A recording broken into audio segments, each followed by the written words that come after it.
ಆ ಕುಮಾರ್ ಮರ್ಡರ್ ಕೇಸ್ನ ಯಾರು ಹ್ಯಾಂಡಲ್ ಮಾಡ್ತಿರೋದು ಅಂತ ಎನ್ಕ್ವೈರಿ ಮಾಡ್ದ? ಯಾರು ಡೀಟೇಲ್ಸ್ ಬಿಟ್ಕೊಡ್ತಾ ಇಲ್ಲ, ಆದ್ರೆ ಇನ್ವೆಸ್ಟಿಗೇಷನ್ ಶುರು ಮಾಡಿಬಿಟ್ಟಿದ್ದಾರೆ. ಡೀಟೇಲ್ಸ್ ಕಲೆಕ್ಟ್ ಮಾಡ್ಕೊಂಡ್ ಬಾ ಅಂದ್ರೆ ಅರ್ಧಂಬರ್ಧ ಕಲೆಕ್ಟ್ ಮಾಡ್ಕೊಂಡ್ ಬಂದಿದ್ಯಲ್ಲ. ತುಂಬಾ ಕಾನ್ಫಿಡೆನ್ಷಿಯಲ್ ಆಗಿಟ್ಟಿದ್ದಾರೆ. ತುಂಬಾ ಕೆತ್ಕಕ್ಕೆ ಹೋದ್ರೆ ಅನುಮಾನ ಬರುತ್ತೆ ಅಂತ ನಾನೇ ಸುಮ್ಮನಾದೆ. ಆದ್ರೆ ನೀನ್ ಯಾವ್ದು ಸಾಕ್ಷಿ ಬಿಟ್ಟಿಲ್ಲ ಅಲ್ವಾ? ಯಾವ ಸಾಕ್ಷಿನೂ ಉಳಿಸಿಲ್ಲ. ಕುತ್ತಿಗೆ ಕೊಯ್ದಿದ್ದ ಕತ್ತಿನ ಕರಗಿಸಿದ್ದೀನಿ. ಅಕ್ಕಪಕ್ಕ ಇದ್ದ ಟೈರ್ ಮಾರ್ಕ್ನ ಅಳಿಸ್ ಬಂದಿದ್ದೀನಿ. ಯಾವುದೇ ಕಾರಣಕ್ಕೂ ನಾನು ಸಿಗಾಕೊಳಲ್ಲ. ಆದ್ರೂ ಇನ್ವೆಸ್ಟಿಗೇಷನ್ ಶುರು ಮಾಡಿದ್ದಾರೆ ಅಂದ್ರೆ ಏನೂ ಆಗಲ್ಲ. ಇನ್ವೆಸ್ಟಿಗೇಷನ್ ಮಾಡ್ತಾರಷ್ಟೇ, ಯಾವ ಸಾಕ್ಷಿನೂ ಸಿಗಲ್ಲ. ಆದಷ್ಟು ಬೇಗ ಮೇಘನಾನ್ ಮದುವೆ ಮಾಡಿಕೊಂಡು ಮಧುವಂತಿ ಕೇಸ್ನ ವಾಪಸ್ ತಗೊಳ್ಳೋ ಹಾಗೆ ಮಾಡು ವಿಕ್ರಮ್. ಆಗಷ್ಟೇ ನಾವು ನಿರಾತಂಕವಾಗಿ ಉಸಿರಾಡ್ಬೋದು.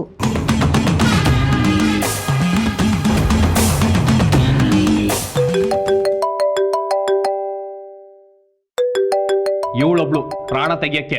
ಯಾರು? ಇನ್ಯಾರು? ನಾನು ಇಷ್ಟ ಇಲ್ಲ ಅಂದ್ರೂ ಗಂಟಾಕೊತಿರೋ ಪೀಡೆ. ಮಾತಾಡು. ರೆಡಿ ತಲೆ ತಿಂತಾಳೆ. ತಿಂಡಿ ತಿಂದ್ರ, ಊಟ ಮಾಡಿದ್ರ, ಕಾಫಿ ಕುಡಿದ್ರ ಅಂತ. I don't want to speak to ಹರ್.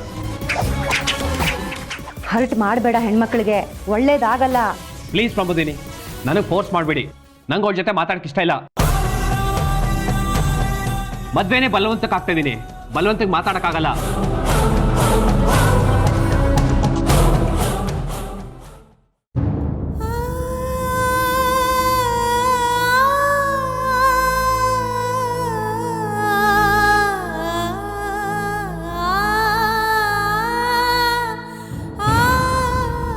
ಲೇ ಅಕ್ಕ, ಮದ್ವೆ ಆಗೋ ಹುಡುಗಿ ಕಳ್ಕಳೆಯಾಗಿರ್ಬೇಕು.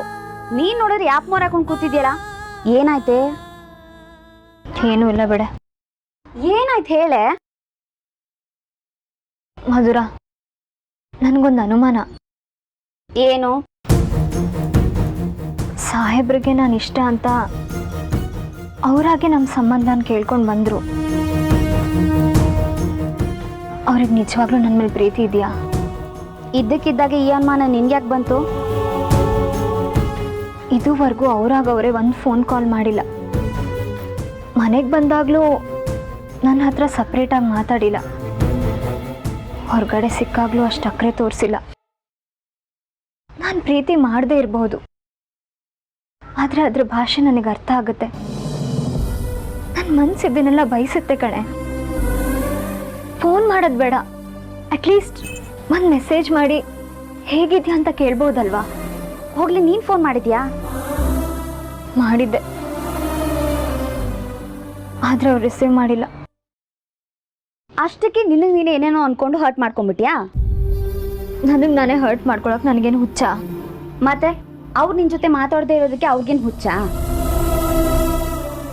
ಯಾಕೆ ಅಕ್ಕ ಏನೇನೋ ಯೋಚನೆ ಮಾಡಿ ನಿನ್ ಮನ್ಸಿನ ಭಾರ ಮಾಡ್ಕೊಳ್ತಾ ಇದೀಯಾ? ಅವರು ಬ್ಯುಸಿ ಇರ್ತಾರೆ ಕಣೆ. ನೀನ್ ಮದ್ವೆ ಆಗ್ತಾ ಇರೋದು ಒಬ್ಬ ಸಾಮಾನ್ಯ ಮನುಷ್ಯನಲ್ಲ, MLAನ. ಅವ್ರಿಗೆ ನೂರಾರು ಕೆಲ್ಸಗಳಿರುತ್ತೆ. ಅವ್ರು ನಿನ್ನನ್ನು ಅರ್ಥ ಮಾಡ್ಕೊಳ್ಳೋದಕ್ಕಿಂತ ಹೆಚ್ಚಾಗಿ ನೀನು ಅವ್ರನ್ನ ಅರ್ಥ ಮಾಡ್ಕೋಬೇಕು. ಲೋ ಮೂರ್ತಿ, ಬೇಕಿತ್ತೇನೋ ನಿನಗಿವೆಲ್ಲ? ನೀನೇ ಮಾಡ್ಕೊಂಡಿರೋ ಕೆಲಸ ದುರಾಸೆ ನಿನ್ಗಲ್ಲ? ದೊಡ್ಡ ಜನ ಆಗ್ಬಿಡ್ಬೇಕು ಅಂತ. ಕೈಗೆ ಎಟಕದೆ ಹೋದ್ಮೇಲೆ ಆಕಾಶಕ್ಕೆ ಯಾಕೋ ಹಾರಬೇಕು? ಅಂತ ದೊಡ್ಡ MLA ಸಂಬಂಧ ಇಲ್ಲ ಅಂದಿದ್ರೆ ನಿನ್ನ ಮಗಳನ್ನ ಯಾರು ತಗೊಂಡು ಹೋಗ್ತಿರ್ಲಿಲ್ವಾ? ಯಾರಾದರೂ ತಾಲೂಕು ಆಫೀಸ್ ಗುಮಾಸ್ತರು, ಬ್ಯಾಂಕ್ ಕ್ಲರ್ಕು ಅಥವಾ ಸ್ಕೂಲಲ್ಲಿ ಪಾಠ ಮಾಡೋ ಮೇಷ್ಟ್ರು ಸಿಗ್ತಿರ್ಲಿಲ್ವಾ? ನಿನಗೆ ದುರಾಸೆ ಬೇಗ ದೊಡ್ಡವನಾಗ್ಬಿಡ್ಬೇಕು ಅಂತ ಊರಲ್ಲಿ ಎಲ್ಲರಿಂದ ಸಲಾ ಮಾಡಿಸ್ಕೋಬೇಕಲ್ಲ, ಎಲ್ರ ಮುಂದೆ ಹೇಳ್ಕೊಂಡು ಬೀಗಬೇಕಲ್ಲ. ಪ್ರಾಣ ಕೊಡ್ತೀನಿ ಅಂತ ಉಸಿರು ಬಿಗಿಯಾಗಿಟ್ಕೊಂಡು ಹಿಂದೆ ಹಿಂದೆ ಸುತ್ತುತ್ತಾ ಇದ್ದ ಪ್ರಕಾಶ ಏನೋ ಆಗಿದ್ದಾನವನು. ಒಂದು ಸ್ವಲ್ಪ ಅಲ್ಲ, ನಿನ್ನಿಂದ ಬಹಳ ವ್ಯತ್ಯಾಸ ಆಗಿದ್ರು ಪ್ರಕಾಶ ಸಹಿಸ್ಕೊಳ್ತಾ ಇದ್ದ. ಪ್ರಕಾಶನ್ ಜೊತೆ ಮದುವೆ ಮಾಡಿಸಿದ್ರೆ ₹3 ಕಾರ್ಡು ಬೇಕಾಗ್ತಿರ್ಲಿಲ್ಲ. ಬರೀ ಅಕ್ಷತೆ ಕಾಳು ಕೊಟ್ಟು ಬನ್ನಿ ಅಂತ ಕರೆದಿದ್ರು ಮುಗ್ದೋಗ್ತಾ ಇತ್ತು. ಈಗ ನೋಡು, ಕಾರ್ಡ್ ಮಾಡ್ಸೋಕೆ ದುಡ್ಡಿಲ್ಲ, ಸೀರೆ ತರಕ್ಕೆ ದುಡ್ಡಿಲ್ಲ, ಊಟ ಹಾಕ್ಸೋಕೆ ದುಡ್ಡಿಲ್ಲ.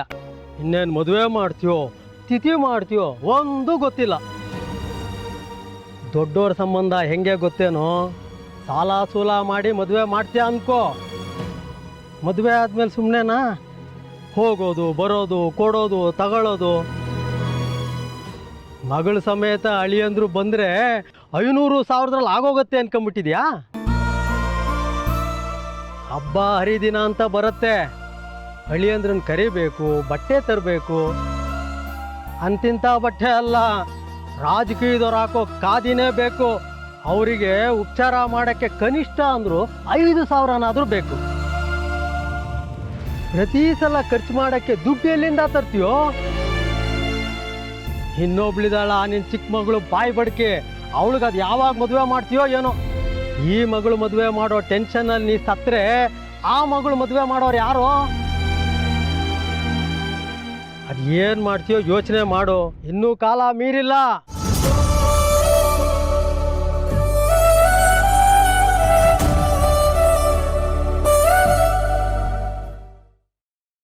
ಅಮ್ಮ, ತುಂಬ ಜನ ಬರ್ತಾರಮ್ಮ ಮದುವೆಗೆ?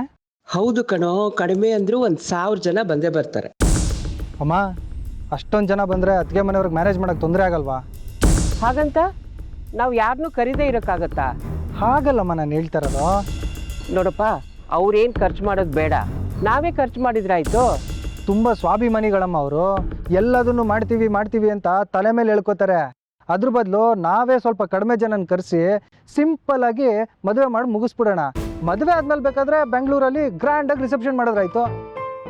ಹೌದಪ್ಪ, ಆದರೆ ಇದು ನಮ್ಮ ಮನೇಲಿ ನಡೀತಾ ಇರೋ ಮೊದಲನೇ ಶುಭ ಕಾರ್ಯ. ನಾವು ಯಾರನ್ನೂ ಹಾಗೆ ಬಿಡೋಕ್ಕಾಗಲ್ಲ. ಅದು ಅಲ್ಲದೆ ನಿಮ್ಮ ಅಣ್ಣ ನಿಮ್ಮಪ್ಪ ಇಬ್ಬರು ದೊಡ್ಡ ರಾಜಕಾರಣಿಗಳು. ನಾವು ಎಲ್ಲರನ್ನೂ ಕರೀಲೇಬೇಕು. ನಾವು ಕರೀಲೇ ಇಲ್ಲ ಅಂತ ಇಟ್ಕೋ, ಮೀಡಿಯಾದವರು ನಮ್ಮ ಬಗ್ಗೆ ಅಪಪ್ರಚಾರ ಮಾಡ್ತಾರೆ. ಸಮಸ್ಯೆನ ನಾವೇ ನಮ್ಮ ಮೈ ಮೇಲೆ ಹೇಳ್ಕೊಂಡಂಗೆ ಆಗುತ್ತೆ ಕಣೋ, ಅದಕ್ಕೆ ಹೇಳ್ತಾ ಇರೋದು. ಹಾಗೆಲ್ಲ ಏನೂ ಆಗಲ್ಲಮ್ಮ. ನಾನಿಲ್ವಾ ನೋಡ್ಕೊಳಕ್ಕೆ? ಒಬ್ಬ ಮೀಡಿಯಾದವನಿಗೂ ಒಳಗೆ ಬರಕ್ಕೆ ಬಿಡಲ್ಲ. ರಾಜಕಾರಣಿಗಳಾಗ್ಬಿಟ್ರೆ ಅವ್ರಿಗೊಂದು ಪರ್ಸ್ನಲ್ ಲೈಫ್ ಇರಲ್ವಾ? ಯಾವಾಗ ನೋಡಿದ್ರು ಜನ ಹಂಗಂತಾರೆ ಹಿಂಗಂತಾರೆ ಅಂತ. ನಮ್ಮನೆ ಪರಿಸ್ಥಿತಿ ಏನಾದರೂ ಪರವಾಗಿಲ್ವಾ? ನಾನೆಲ್ಲೋ ಹಾಗಂತ ಹೇಳಿದೆ. ಈಗ ವಿಕ್ರಮ್ ಬರ್ತಾನೆ, ಅವನನ್ನು ಒಂದು ಮಾತು ಕೇಳೋಣ. ಅವನೇನು ನಿರ್ಧಾರ ತಗೊಳ್ತಾನೋ ತಗೊಳ್ಳಿ. ಅಯ್ಯೋ, ಅವನ ಕೆಲಸನೋ ನಿಮ್ಗಿಂತನೂ ಹೆಚ್ಚು. ಒಂದ್ಸತಿ ಅವ್ನು ಡಿಸೈಡ್ ಮಾಡ್ಬಿಟ್ರೆ ಆಮೇಲೆ ಯಾರ ಮಾತು ಕೇಳಲ್ಲ. ಅಯ್ಯೋ, ನಮ್ಮ ಮೇಲೆ ಯಾಕಪ್ಪ ಜಗಳ? ವಿಕ್ರಮ್ನ ಮೇಘ್ನ ಒಂದು ಮಾತು ಕೇಳೋಣ, ಸಿಂಪಲ್ ಆಗಿ ಮದುವೆ ಮಾಡ್ಬೋದಾ ಅಂತ. ಅವ್ರು ಬೇಡ ಅಂತ ಹೇಳಿದರೆ ಮೂರ್ತಿಯವ್ರ ಹತ್ರ ನಾವೇ ಹೋಗಿ ಮದುವೆನ ಗ್ರ್ಯಾಂಡಾಗಿ ಮಾಡ್ತೀವಿ ನಮ್ಮ ಖರ್ಚಲ್ಲೇ ಅಂತ ಹೇಳಿ ಅವ್ರನ್ನ ಒಪ್ಸೋಣ. Okay, done.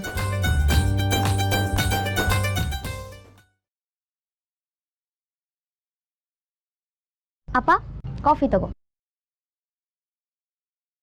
ಬೇಡ ಕಣೆ, ಯಾಕೋ ಕಾಫಿ ಕುಡಿಯೋ ಮೂಡಿಲ್ಲ. ಯಾಕಪ್ಪ? ನಿನ್ನೆ ರಾತ್ರಿ ನೀನು ಸರಿಯಾಗಿ ಊಟನೇ ಮಾಡಿಲ್ಲ. ತಗೋ ಹೇಳ್ತೀನಿ.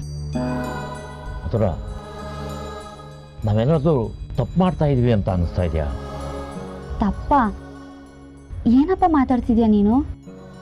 ನಾ ಈ ದೊಡ್ಡ ಸಾಹಸ ಮಾಡಿ ಏನಾದರೂ ತಪ್ಪು ಮಾಡ್ತಾ ಇದೀವ ಅಂತ. ಅಳ್ಸಿಂಗಾಚಾರ ಹಿಂಗೆ ಇದನ್ನೆಲ್ಲ ತಲೆಗೆ ತುಂಬಿಸ್ ಕಳ್ಸನ್ನ? ಹಾಗಲ್ಲ ಕಣೆ. ಹಾಗೂ ಇಲ್ಲ ಹೀಗೂ ಇಲ್ಲಪ್ಪ. ನೀನು ಬೇರೆಯವ್ರ ಮಾತ್ರ ಮನ್ಸು ಕಚ್ಕೊಂಡು ಬರ್ತಾನೆ ಇರೋ, ಆಗ ಅಕ್ಕನ ಮದುವೆ ಚೆನ್ನಾಗಿ ಮಾಡ್ತೀವಿ. ಯೋಗ್ಯತೆ ಮೀರಿ ಮದುವೆ ಮಾಡೋಕ್ಕೆ ಹೋಗಿ ಏನಾದರೂ ಅನಾಹುತ ಆಗ್ಬಿಟ್ರೆ ಅಂತ ಯೋಚನೆ ಮಾಡ್ತಾ ಇದ್ದೀನಿ. ಏನ್ ನಿನ್ ಯೋಗ್ಯತೆ? ತೋರ್ಸು ನಿನ್ ಯೋಗ್ಯತೆ ನೋಡ್ತೀನಿ. ದುಡ್ಡಿಲ್ದೆ ಇರೋದು ಯೋಗ್ಯತೆನಾ? ಕಾರು ಬಂಗ್ಲೆ ಇಲ್ದೆ ಇರೋದು ಯೋಗ್ಯತೆನಾ? ಜನಪ್ರಿಯತೆ ಇಲ್ದೆ ಇರೋದು ಯೋಗ್ಯತೆನಾ? ನಮ್ಗೆ ಒಳ್ಳೆ ಮನ್ಸಿದ್ಯಪ್ಪ, ನಮ್ಗೆ ಒಳ್ಳೆ ಹೃದಯ ಇದೆ, ಅಷ್ಟು ಸಾಕಲ್ವಾ? ನಿನಗಿಂತ ಮೊದಲು ಭೂಮಿ ಮೇಲೆ ಬಂದಿರೋಳು ನಾನು. ನನ್ನ ಮಡ್ಲಲ್ಲಿ ಆಡು ಬೆಳೆದಿರೋ ಕಂದ ನೀನು. ನನಗೆ ಮೋಸ ಮಾಡಿಬಿಟ್ಟೆ ಅಲ್ವಾ? ಮೋಸ ಮಾಡಿಬಿಟ್ಟಿಯಲ್ಲೋ ನನಗೆ, ಹಂಸಿನಿಗೆ. ನೀ ಮದುವೆ ಮಾಡ್ಕೋ ವಿಕ್ರಮ್. ಕಾದು ನೋಡು ಮುಂದೆ ಏನಾಗತ್ತೆ ಅಂತ.